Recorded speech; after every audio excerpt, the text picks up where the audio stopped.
نحمدہ ونصلی علی رسولہ الکریم اما بعد فاعوذ باللہ من الشیطان الرجیم رب اشرح لی صدری ویسر لی امری واحلل عقدۃ من لسانی یفقہوا قولی۔ سورۃ یوسف آیت نمبر 11 سے۔ چونکہ ایک کہانی کی صورت میں یہ صورت آگے بڑھتی ہے تو ہم پچھلے حصے کا ہلکا سا خلاصہ کریں گے۔ حضرت یوسف علیہ السلام اپنے باپ کو بہت پیارے تھے، ہر اچھے بچے کی طرح، لیکن شیطان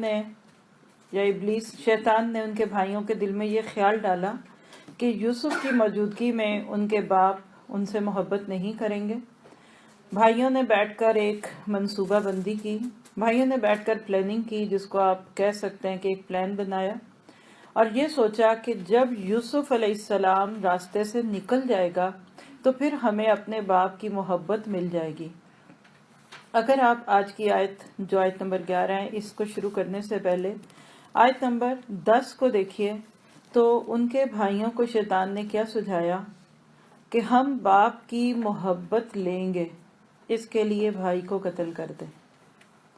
آج بھی بہت ساری بچیاں یہی طریقہ اختیار کرتی ہیں شادی کے بعد۔ شیطان دل میں ڈالتا اگر تم نے شوہر کی محبت لینی ہے نا تو پہلے اپنے شوہر کو ہر محبت سے آزاد کرو۔ ماں سے پیار کرے گا تو تم سے نہیں کرے گا، ماں کے خلاف کر دو۔ بہن سے پیار کرے گا، اس کا خیال رکھے گا تو تمہارا نہیں رکھ سکتا، اس کے خلاف کر دو۔ اور بعض بیویاں مردوں کو ان سے شادی کرنے کی سزا دیتی ہیں کہ ان کو سب سے کاٹ کے رکھ دیتی ہیں۔ تو ایک جملہ لکھ لیجئے جو آج کا جم ہے، نفرتیں دے کر کبھی محبتیں نہیں ملتی۔ اور ایسا علاج ڈھونڈنے والے ایک ایسا شارٹ کٹ ڈھونڈ رہے ہوتے ہیں جو نہ صرف یہ کہ جہنم کے اوپر سے گزرتا ہے بلکہ یہ دنیا میں بھی رسوائی کا ذریعہ ہوتا ہے۔ چند جملے لکھیے گا۔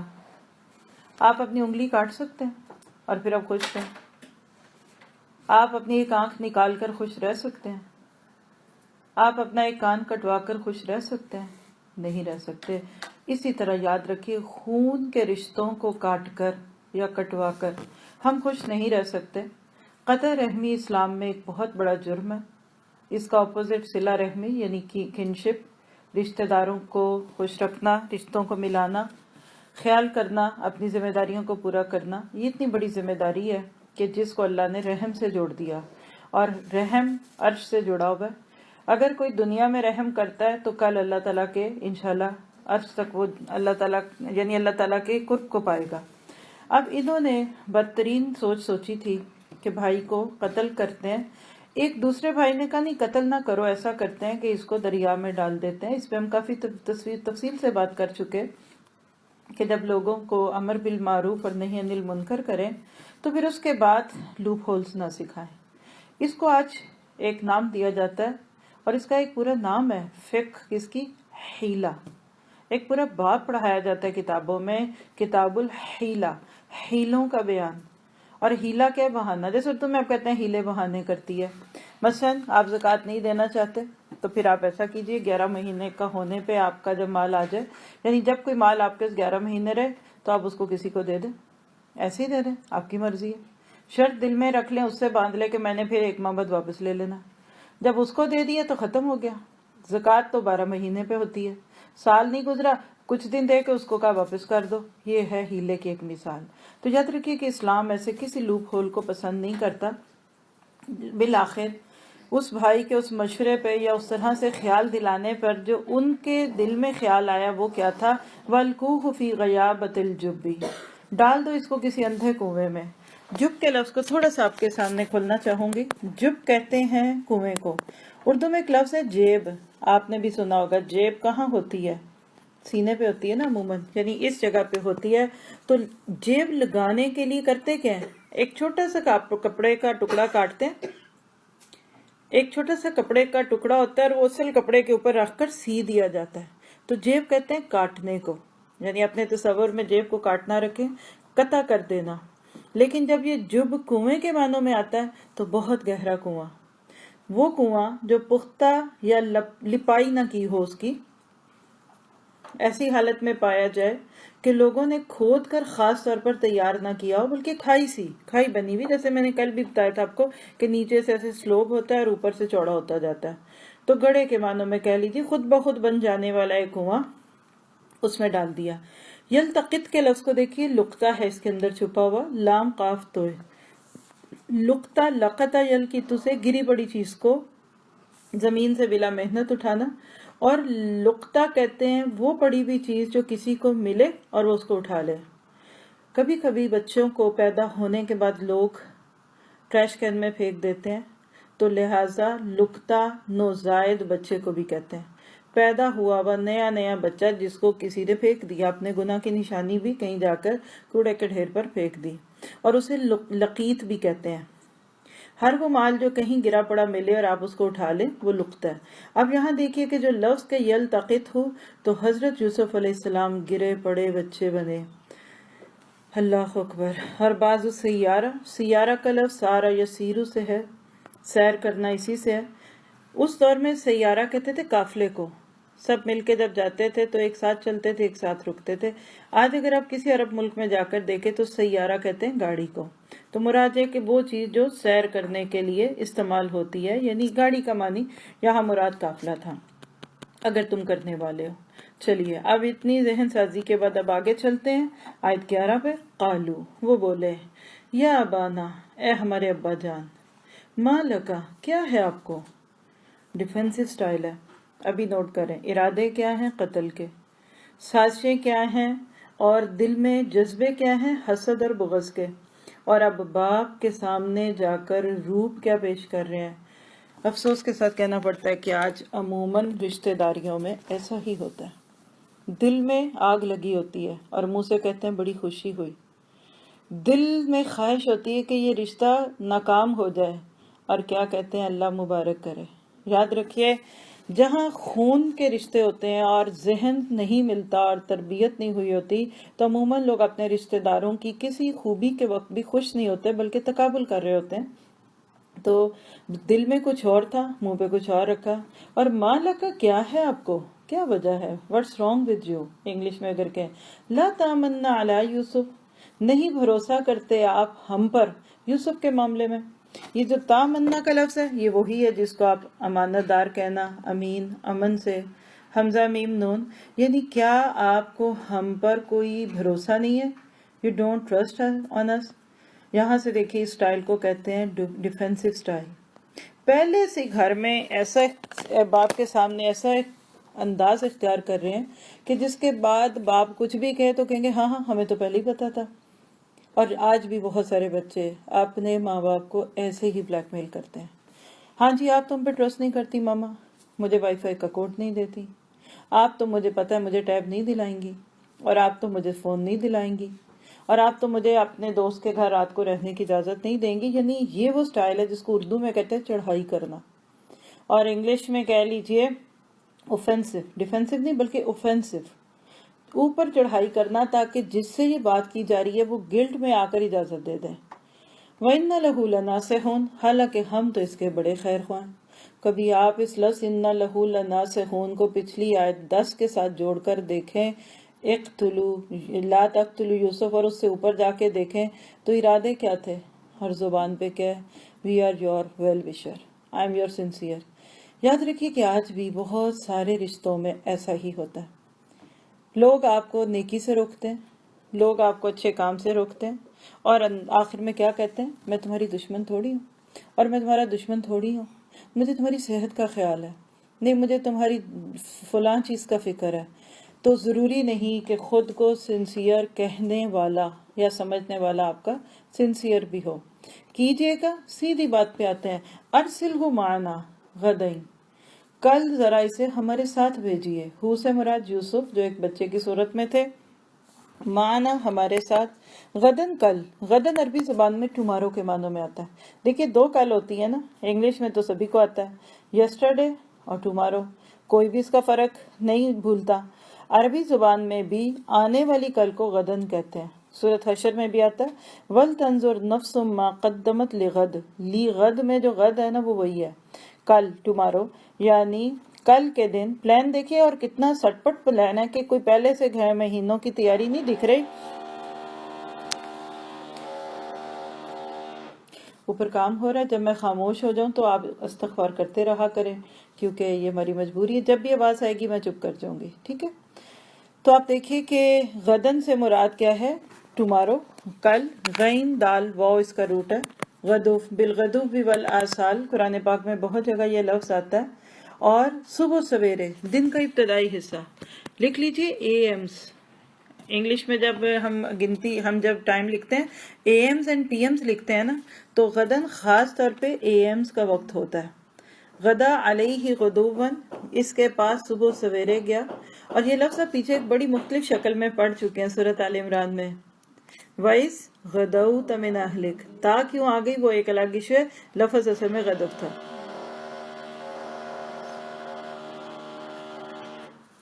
تو پھر مستقبل کی کل کے لیے لفظ آتا ہے. بہرحال اتنا ہی کافی ہے. آگے چلی. یرقا، کھائیں پیئیں گے. وَيَلْعَبْ، اور مطلب کھائے پیئیں گے اور کھیلے کودیں گے. وَإِنَّ لَهُ لَحَافِظُونَ، وَإِنَّ لَهُ لَحَافِظُونَ، ہم یقیناً اس کی حفاظت کرنے والے ہیں.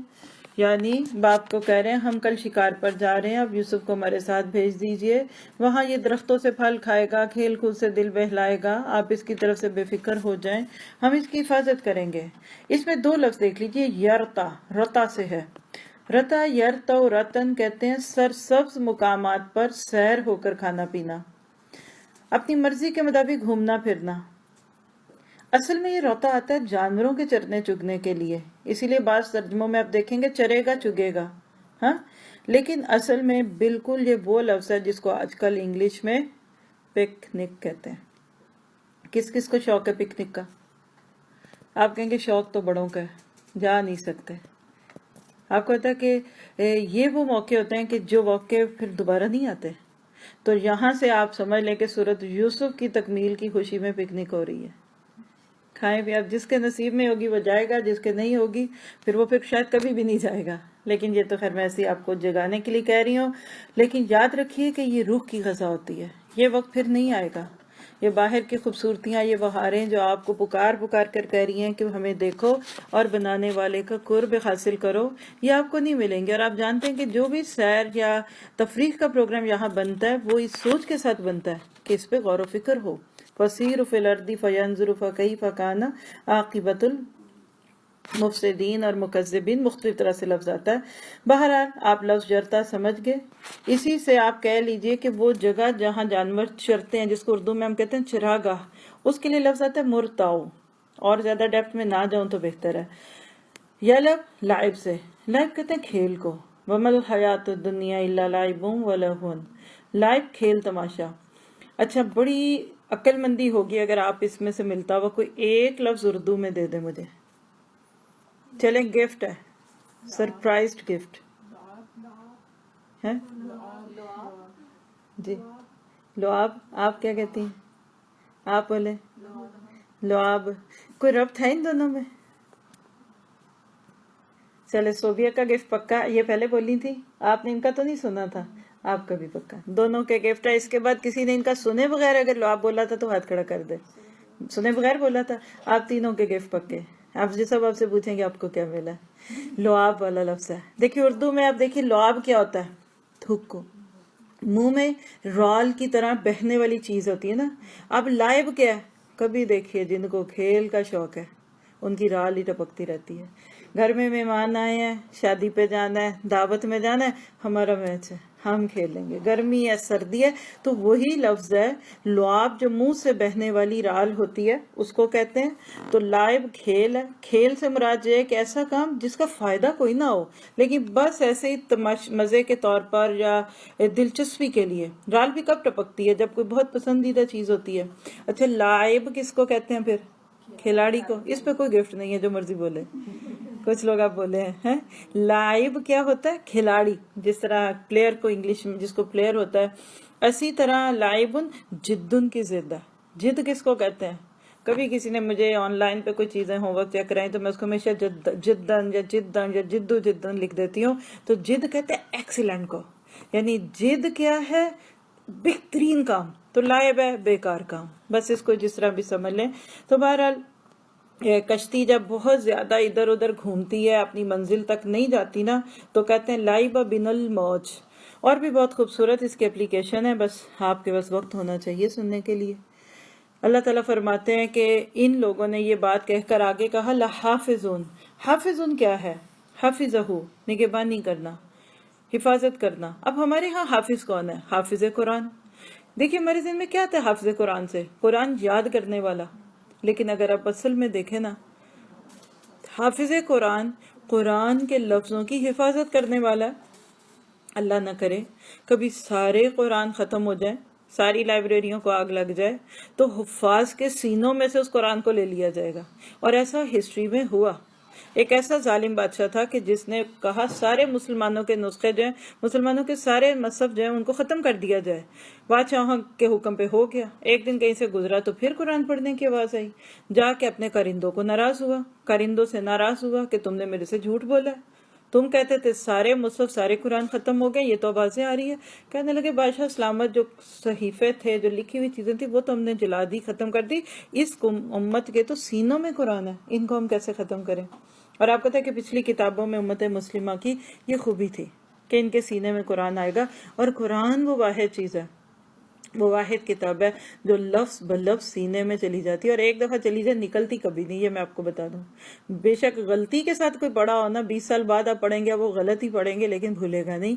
یہ اللہ تعالیٰ کی ایک نعمت ہے کہہ لیجئے۔ تو حافظون سے مراد پھر حفظ بھی ہو گیا، اور وہ شخص جو کہ کسی کی نگہبانی کے لیے مقرر کیا گیا، اسی سے پھر محافظ بھی ہے۔